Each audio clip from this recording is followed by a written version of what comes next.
What's going on, guys? It's Zach here, bringing you guys another fantasy football video. So I'm going over my top waiver wire targets ahead of Week 10. I'll be going position by position and sort of going over which players I'd be targeting, and sort of which players are more long-term outlook and which players are going to be more of those strict short-term rentals. Obviously, we had a really fun Week 9. There were a lot of just sort of injuries coming into this week. A lot of quarterbacks were banged up, so it ended up being one of the lowest scoring weeks of the year. So if you had a team that really didn't perform as well as you wanted them to, a lot of guys didn't necessarily meet those expectations. We had a lot of superstars, guys like Jamar Chase, not T. Higgins, Devontae Adams, Tyreek Hill, high-end wide receivers and stuff that didn't exactly pan out. But don't panic too much about it. I think it's just going to be a week that we look back on as being a pretty low-scoring week.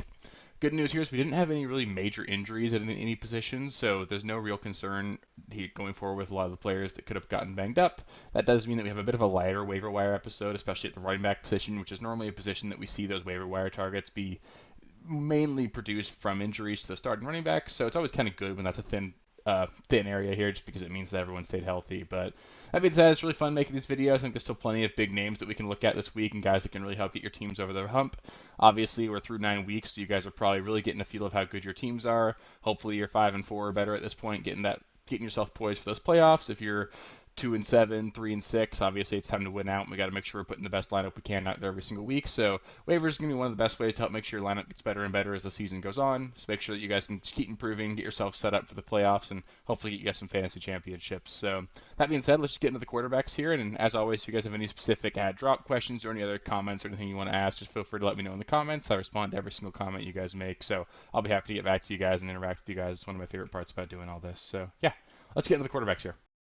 So first off, we've got the quarterback position here. There's about four names that I think are worth keeping an eye on here. I'll start things off with Sam Howell. He's been just actually really solid so far this season from a fantasy standpoint. He's a fringe top quarterback one already on the season. Now he gets a matchup against the Seattle Seahawks, who really just, despite the fact that they're 5-3, their defense really hasn't been all that special. They always give it up through the air, and even this last week they gave it up on the ground really bad too. So this Seahawks defense is not one that I'm scared of at all. This Commanders defense certainly made themselves a lot worse this last week or during the trade deadline by trading Montez Sweat and Chase Young. The Commanders are going to be a team that are need to throw the ball a ton. They're going to give up a lot of points, and that's going to put themselves in a lot of shootouts. And I think Howell is actually a guy that you can use as like a fringe quarterback one the rest of the season. Someone that definitely needs to be on rosters, and this is a really great matchup for him. So he's someone that you can definitely start. Derek Carr is another streaming option. He sort of seems to be getting things a little bit more together with Chris Olave. It was really great to see them connect on a touchdown this last week.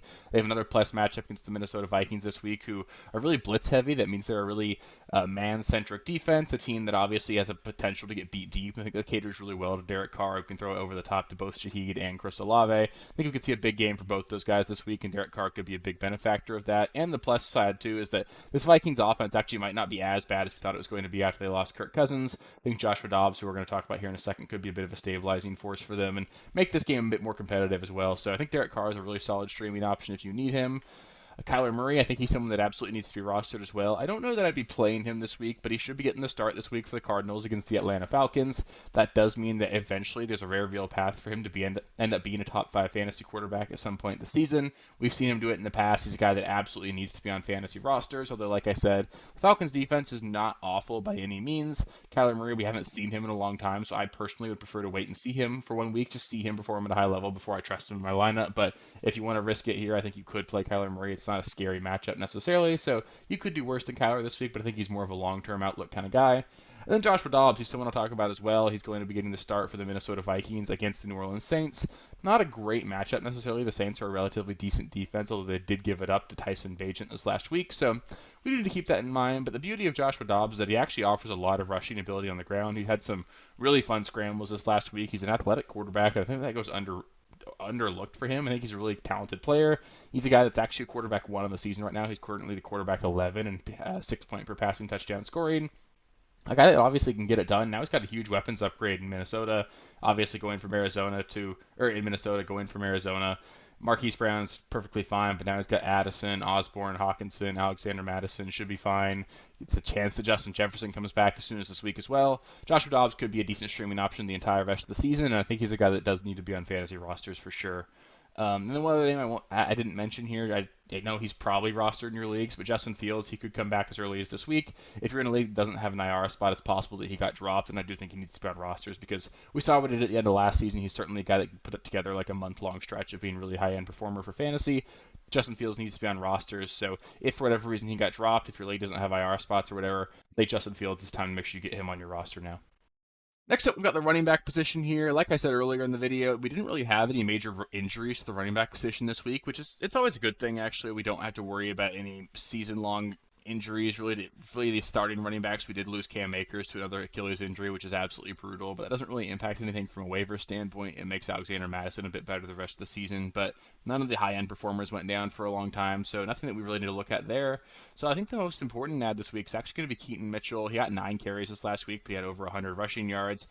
Just looked really good against the Seattle Seahawks. I think he might be the most explosive running back in Baltimore, and this is a team in Baltimore that just looks absolutely fantastic right now. They look like they could find themselves winning in a lot of games, and they've mentioned Harbaugh mentioned after the game this is going to be a running back by committee. It's not just going to be all Gus Edwards. I know a lot of people might just think, looking at the box score, that over the last few weeks it's been the Gus Edwards show, and that's really not the case. Gus Edwards actually played the least snaps of any running back in Baltimore this week. The backfield was actually led by Justice Hill, who I want to talk about as well. Justice Hill led the team in snaps at the running back position. He's a guy that does need to be on rosters as well.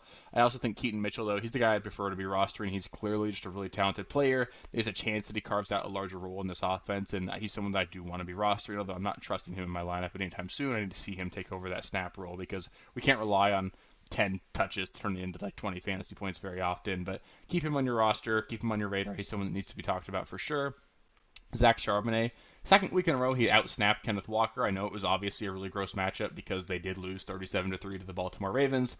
Charbonnet is not someone that I think you can start just yet, but they've talked about it a lot in Seattle, how they really like Charbonnet. They like what he offers in the passing game, much better pass protector than Kenneth Walker as well. Kind of a more consistent runner as well. He's just not the home run hitter that Kenneth Walker is, but he's a much more downhill runner, someone that just really does a bit of a bruiser, kind of gets things done between the tackles.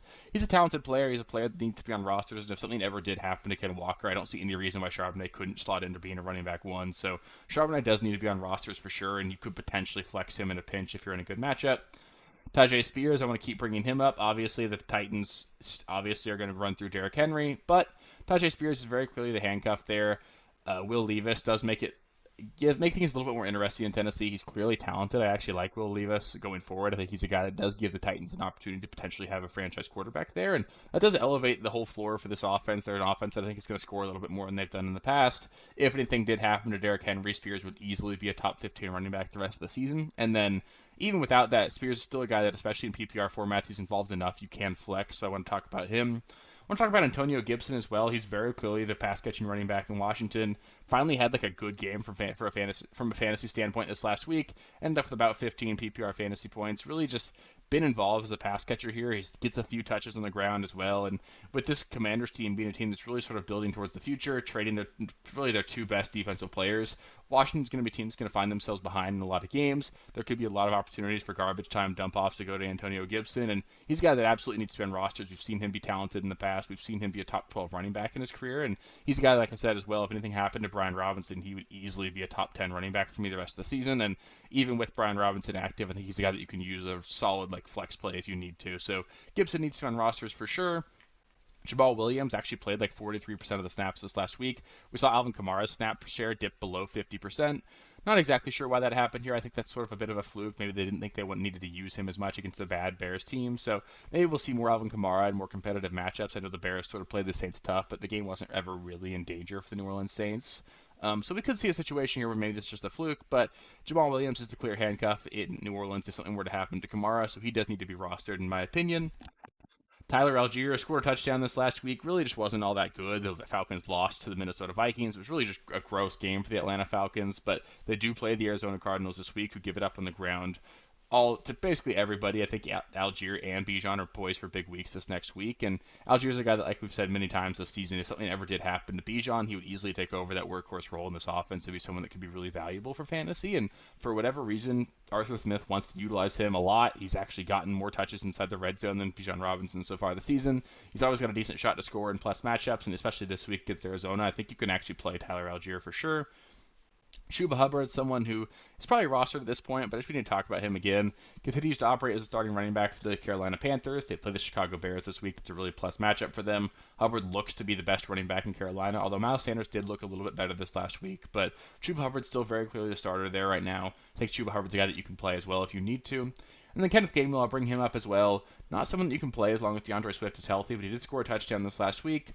I do think that DeAndre Swift is obviously the running back one in Philadelphia, but if something did happen to Swift, Gainwell would probably slot right into being a running back one in this offense, be a guy that could be very, very valuable for fantasy. So he does need to be on rosters, especially in deeper leagues. Next up, we've got the wide receiver position. Obviously, the highlight here is going to be Tank Dell. I do understand that he's probably rostered in your league, but he did have a couple of down weeks and had a bye mixed in there. So for whatever reason he's on your waiver wire, Tank Dell obviously needs to be rostered. I will mention Noah Brown as well. He's not on this list, but he did have an 80-yard touchdown in this last game, caught 6 passes. He's clearly the wide receiver 3 in this offense, arguably the wide receiver 4 when Robert Woods comes back. I know Dalton Schultz was involved as well, so I don't think Noah Brown really has long-standing value here, but Tank Dell, if he's available, would be a high-priority waiver ad. Absolutely needs to be on rosters in whatever format you're in. Jahan Dotson is just continuing to string together good games now. He gets a plus matchup against the Seattle Seahawks now. I think he's a guy, like I've said earlier many times with the Commanders, is that this is going to be a Commanders team that needs to throw the ball a ton. They're going to give up a lot of points, and we know that Dotson's a really talented player. Howell's playing well enough to get it done, so Dotson needs to be on rosters for sure. I think he's a flex caliber asset the rest of the season. Quentin Johnson, I'll mention him, didn't really have a big game on Monday night against the New York Jets, but it's a really tough defense there. We know the Jets really just don't give it up to the opposing wide receivers, but this next week they play the Detroit Lions, a defense that can get beat through the air despite being really tough on the ground. With Joshua Palmer being placed on IR, you got at least 3 more games here of Quentin Johnson operating as effectively the number 2 wide receiver in this offense. He's a guy that I think does need to be on rosters. He's obviously a first-round talent. He's got an opportunity here, and I know he hasn't really shown it just yet, but I do still think he's a talented player. I think you could potentially see a breakout happen for him sometime in the next couple weeks, potentially as early as against the Lions this next week.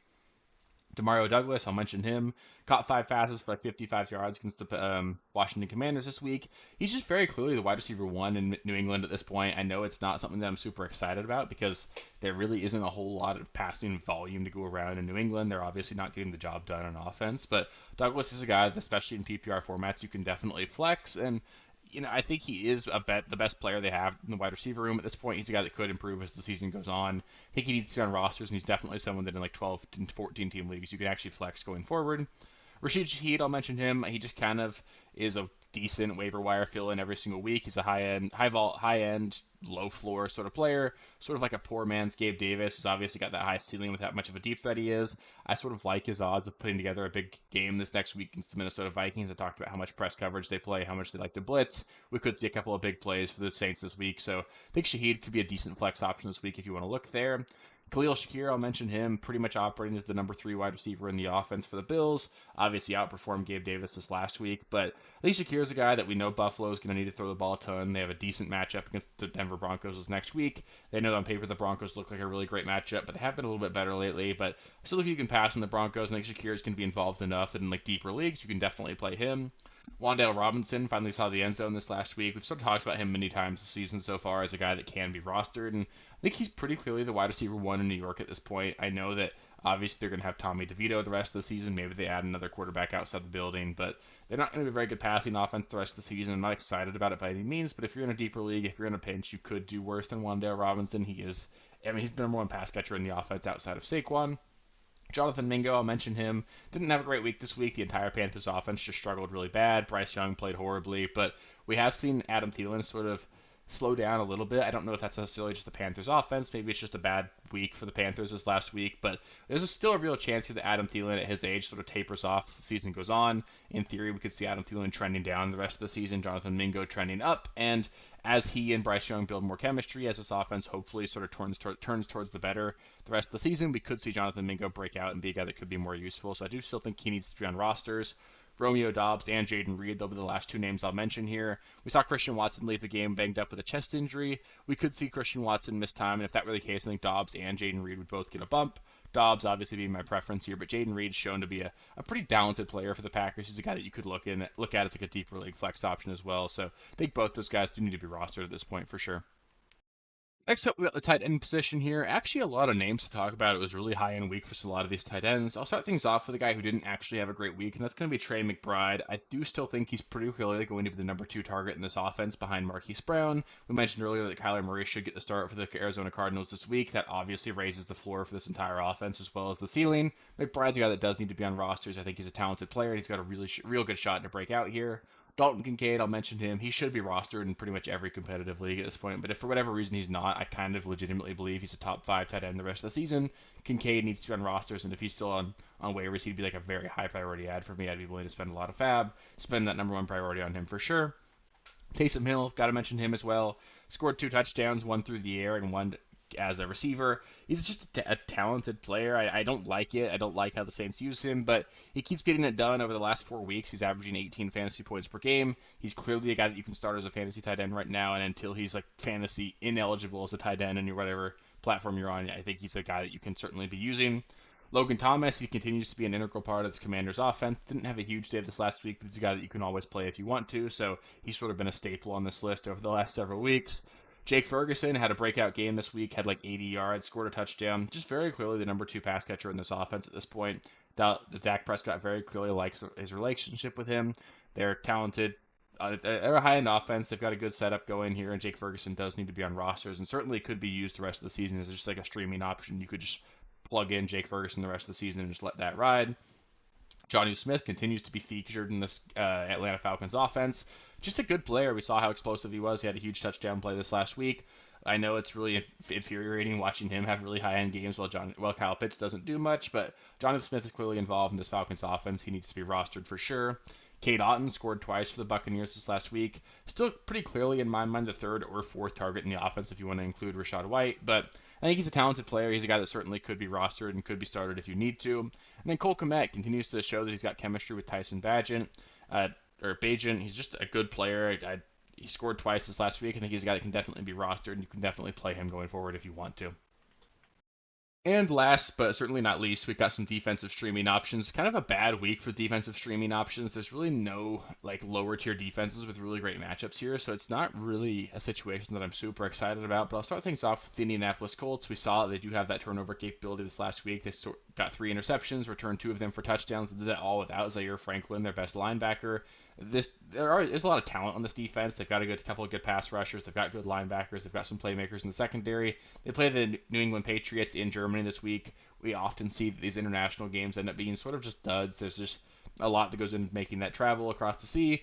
It makes it really tough for these offenses to come out and play at a high level. So I think we could see a bit of a low-scoring game this week, and that does bode well for the Indianapolis Colts, who could easily turn Mac Jones over a few times on Sunday.